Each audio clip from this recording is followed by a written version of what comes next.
चलिए please concentrate over here. Question number 2 देखिए। Balance sheet of A limited as on 31 March 2017 was as follows. Liability side में share capital 25,000 shares of ₹10 each, unsecured creditor, partly secured creditor, preferential creditor, bank overdraft, unsecured. Asset side में goodwill है, freehold property है, machinery है, stock है, debtors है और cash है, profit and loss है, right. The company went into liquidation on that date. Prepare liquidator statement of accounts after considering the following. Freehold property was sold to pay the partly secured creditors and it fetched rupees 15,000, right? मतलब ये freehold property को हमने बेचा है, किस लिए बेचा है? पार्टली सिक्योर्ड क्रेडिटर को पे करने के लिए। Is it clear? इसका मतलब ये फ्रीहोल्ड प्रॉपर्टी किसके अगेंस्ट गिरवी रखा था? पार्टली सिक्योर्ड क्रेडिटर्स के अगेंस्ट। सो इसके लिए दोनों पे मैंने एक एक क्या कर दिया? मार्किंग कर दिया, राइट। फिर आगे क्या लिखा है देखिए। The other assets realised as machinery 50,000, stock 20,000 and debtors 25,000. Expenses of liquidation amounted to rupees 1,000, right? Liquidators remuneration was agreed at 2.5% on the amount realized and 2% on the amount paid to unsecured creditors. Is it clear? Liquidators का remuneration इस बार percentage में दिया है, right. तो अपने को same जैसा अभी आप लोगों ने बनाया था, क्या बनाना है? Liquidator's final statement of account.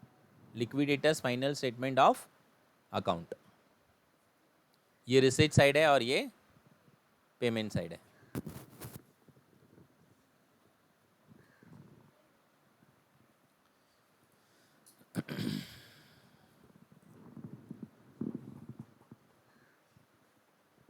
Liquidator's final statement of account, receipt side and payment side.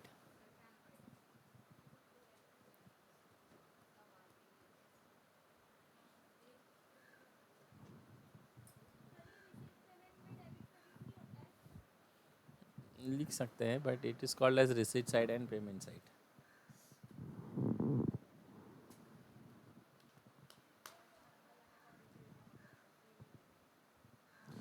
चलिए डन।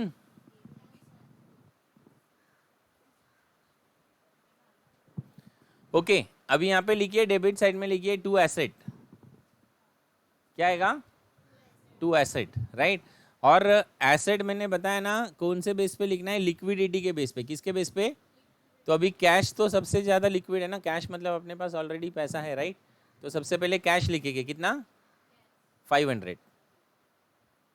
कैश कितना लिखेंगे? 500। लिखा ना? कैश 500। ओके अच्छा, उसके बाद डेटर्स आएगा, राइट। उसके बाद क्या आएगा?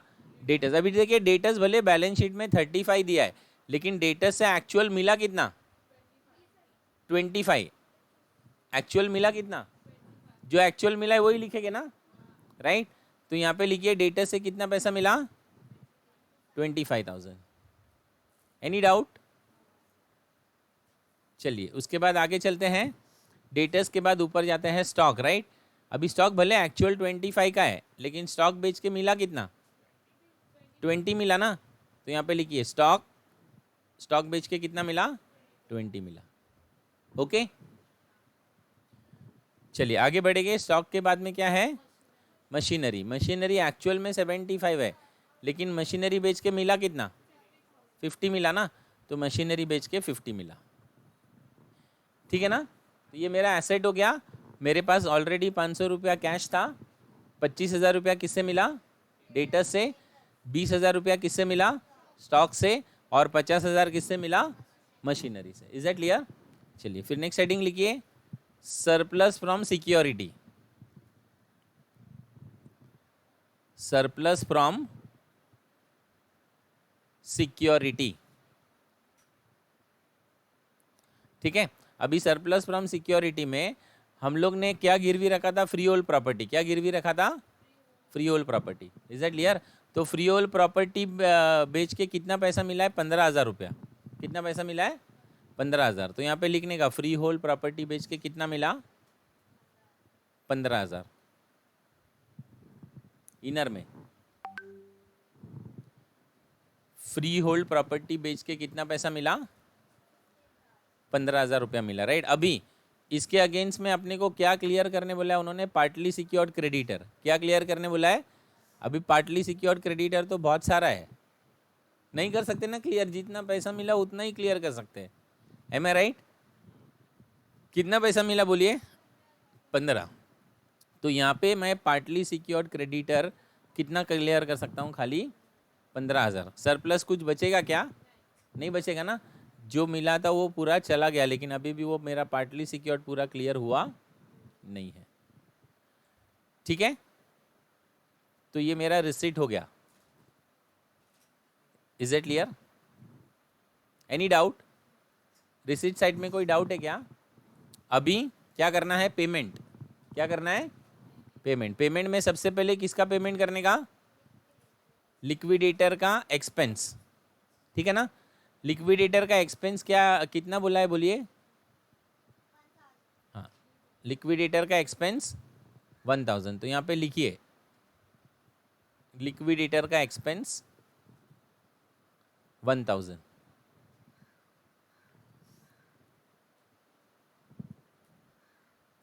लिखा ना? ओके। अभी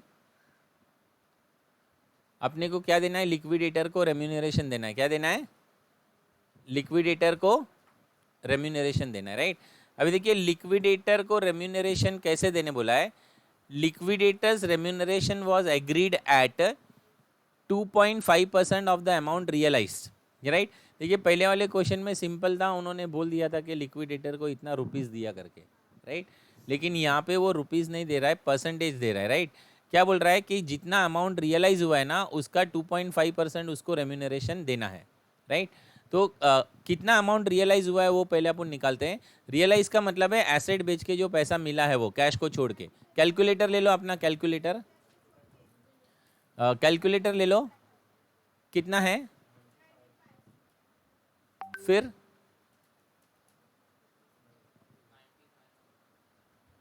तो इसमें कुछ गड़बड़ है, इसका मतलब सॉल्यूशन में नहीं। रुकिए एक मिनट। 25 कैलकुलेटर ले लो। डेटा से कितना मिला? 25,000। स्टॉक से कितना मिला? मशीनरी से कितना मिला? 50। और फ्री होल्ड प्रॉपर्टी से कितना मिला? 15 ना। अरे प्रॉपर्टी से पैसा तो मिला है, भले वो पे कर दिया वो बात अलग है, लेकिन एसेट रियलाइज करके तो मिला है कि नहीं ये 15,000 रुपया? You are getting my point?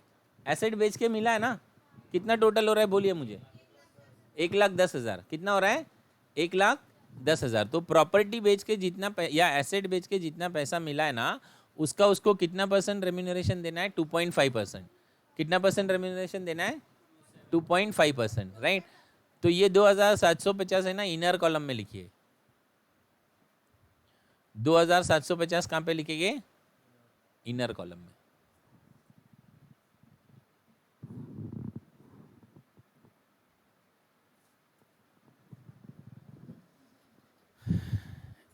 लिखा?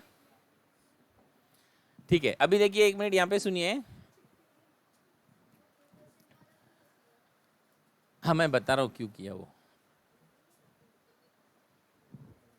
Okay now please please pay attention. देखिए उसको अपने को और 2% रेम्यूनरेशन देना है। और कितना परसेंट रेम्यूनरेशन देना है? 2%। लेकिन वो 2% किसका देना है पता है? जो अमाउंट मैं अनसिक्योर्ड क्रेडिटर को पे करूंगा ना उसका 2% देना है। किसका 2% देना है? जो अमाउंट हम लोग किसको पे करेंगे? अनसिक्योर्ड क्रेडिटर को पे करेंगे उसका अपने को 2% उसको देना है, राइट। तो अभी मुझे बताइए एट प्रेजेंट मैं यहाँ पे हूँ, राइट। ये स्टेप पे मुझे पता ही नहीं है मैं कितना पे कर रहा हूँ अनसिक्योर्ड क्रेडिटर को। You are getting my point?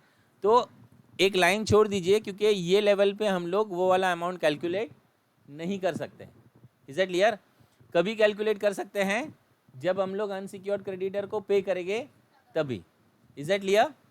Okay तो एक लाइन छोड़ दीजिए, राइट। और अभी अपना कैलकुलेटर ले लीजिए। आपके पास क्या डेबिट में कितना पैसा है बोलिए? 9,95,500। हाँ 95,500 माइनस उसका एक्सपेंसेस कितना हो गया बोलिए? 1,000। और ये वाला रेम्यूनरेशन भी माइनस कर दीजिए। 2750। कितना बचा आया नंबर बोलिए। 91,750 आ रहा है ना। ओके चलिए आते हैं लायबिलिटी साइड में। अभी सबसे पहले अपने को क्या पे करना पड़ेगा, प्रेफरेंशियल क्रेडिटर। क्या पे करना पड़ेगा, प्रेफरेंशियल क्रेडिटर। प्रेफरेंशियल क्रेडिटर हम लोग ने देखा था ना, सरकार का पैसा और वर्कर्स का पैसा, स्टाफ का पैसा, राइट। तो ज़्यादा है नहीं, कितना है, 3,000 है। कितना है, 3,000 है। क्या हो जाएगा, अरे कितना था कैलकुलेटर में, 91,750 था ना, ठीक है। तो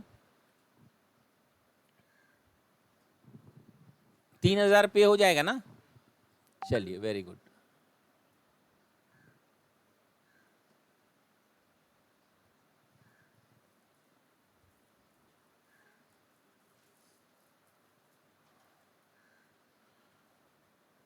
ठीक है, 3,000 माइनस कीजिए, कितना बचता है बोलिए, 88,750, राइट। तो अभी ये 88,750 है ना, अभी हम लोग किसको पे करेंगे, अनसिक्योर्ड क्रेडिटर को। किसको पे करेंगे, अनसिक्योर्ड क्रेडिटर को, राइट। तो अभी 88,750 हम लोग किसको पे कर रहे हैं, अनसिक्योर्ड क्रेडिटर को। यहाँ पे लिखना नहीं, यहाँ पे साइड में लिखो 88,750। You are getting my point. 88,750 किसका है, ये अनसिक्योर्ड क्रेडिटर का, राइट। अभी हम लोग है ना ये कमीशन जो रोक के रखा था वो निकाल सकते हैं ना। अभी मुझे पता चल गया ना अनसिक्योर्ड क्रेडिटर का कितना पैसा बन रहा है, 88,750। तो मैं यहाँ पे लिखूंगा 2% ऑफ, 2% ऑफ हाउ मच, 88,750। एक मिनट ध्यान, यहाँ पे ध्यान दीजिए। लेकिन ये निकालेंगे कैसे पता है, 88,750 into 2 divided by 102, divided by 102। देखिए 102 में क्यों डिवाइड कर रहा हूँ पता है, क्योंकि ये जो ये इसको जो पैसा मिलेगा ना अनसिक्योर्ड क्रेडिटर को, ये इसका रेम्यूनरेशन माइनस करने के बाद मिलेगा। You are getting my point. और ये वाला जो बैलेंस है इसके अंदर इसका 2% कमीशन भी इंक्लूडेड है। इसके लिए हम लोग इसको क्या कर रहे हैं, 100 पे नहीं ले रहे। कितने पे ले रहे हैं, 102 पे। कितने पे ले रहे हैं, 102 पे। Is it clear. देखिए ये 88,750 है ना, क्रेडिटर को एक्चुअली 88,750 नहीं मिलेगा, राइट। क्रेडिटर को पैसा कितना मिलेगा, रेम्यूनरेशन माइनस करने के बाद जो बैलेंस आएगा ना वो मिलेगा। इसका मतलब ये 88,750 में 2% कमीशन भी इंक्लूड है ना। नॉर्मली हम लोग परसेंटेज का बेस 100 लेते ना, लेकिन क्योंकि इसके अंदर इसका रेम्यूनरेशन का 2% ऑलरेडी इंक्लूडेड है, तो इसका बेस हम लोग 100 नहीं लेते हुए कितना लेंगे, 102, राइट। अभी ये कैलकुलेट करो कितना आता है, 1740, 88,750 इंटू 2 डिवाइडेड बाई 102, हाँ 1740, ठीक है। तो यहाँ पे लिख दीजिए 1740 इसका रेम्यूनरेशन हो जाएगा। ओके 1740 इसका रेम्यूनरेशन हो जाएगा, राइट। आपके कैलकुलेटर में कितना था, 88,750 था ना। 88,750 में से इसका रेम्यूनरेशन माइनस कर दो,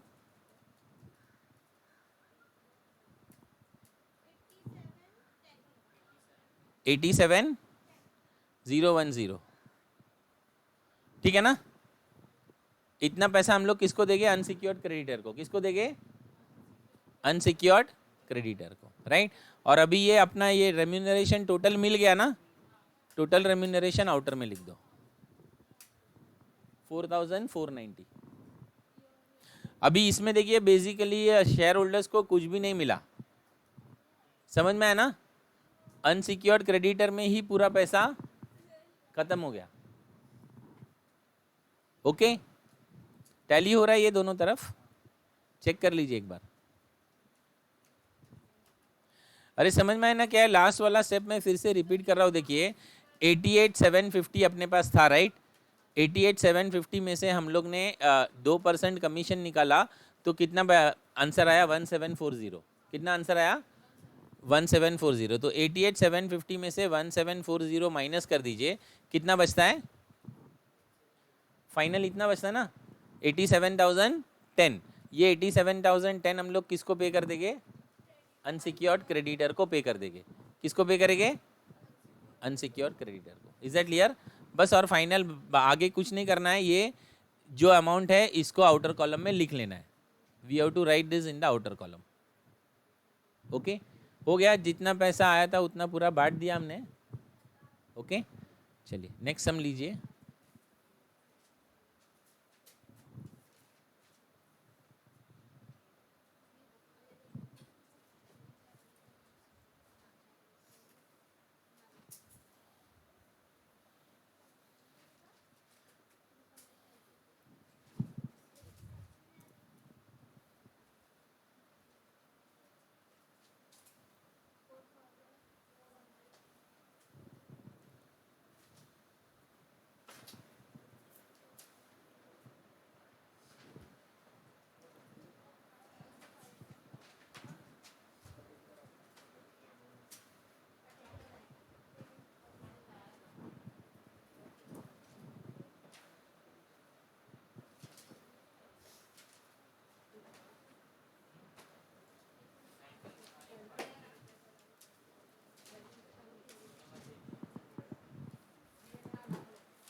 चलिए, shall I read question number 3?